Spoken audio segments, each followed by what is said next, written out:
Science, technologie et expérience, c'est la Minute IA de Fentech, votre rendez-vous scientifique hebdomadaire qui aborde toutes les différentes thématiques de l'intelligence artificielle.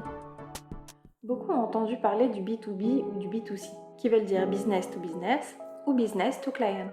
En revanche, on entend de plus en plus parler du B2H et du H2H. Mais qu'est-ce que c'est ? Eh bien, il s'agit du business to human et du human to human. Il représente la nouvelle stratégie marketing qui s'adapte aux nouveaux consommateurs. Il s'agit de placer l'humain au cœur de toute interaction, à travers la personnalisation. La personnalisation est soutenue principalement par la récolte et l'analyse des données que les consommateurs rendent de plus en plus disponibles à travers leur navigation sur Internet.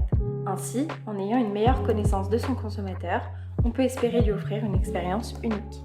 Là aussi, on parle de plus en plus d'expérience. La stratégie B2H propose que les marques s'appuient sur les émotions pour s'assurer de créer un lien et ainsi fidéliser le client au-delà d'un simple acte d'achat.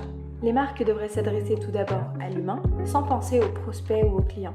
Il s'agit de partager une expérience avec eux plutôt que de la créer et de s'arrêter là.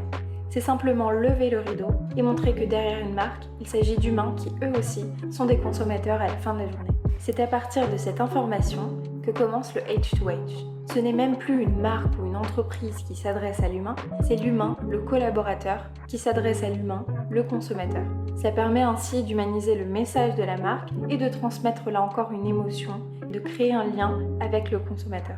Il n'y a pas de limite à qui peut ou ne peut pas partager son expérience. LinkedIn en est l'exemple parfait.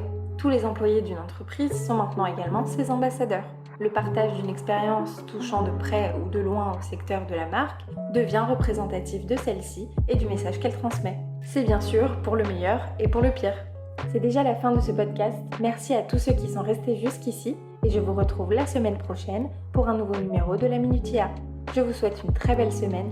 N'oubliez pas de liker, de vous abonner à notre chaîne YouTube et à notre page LinkedIn. À la semaine prochaine!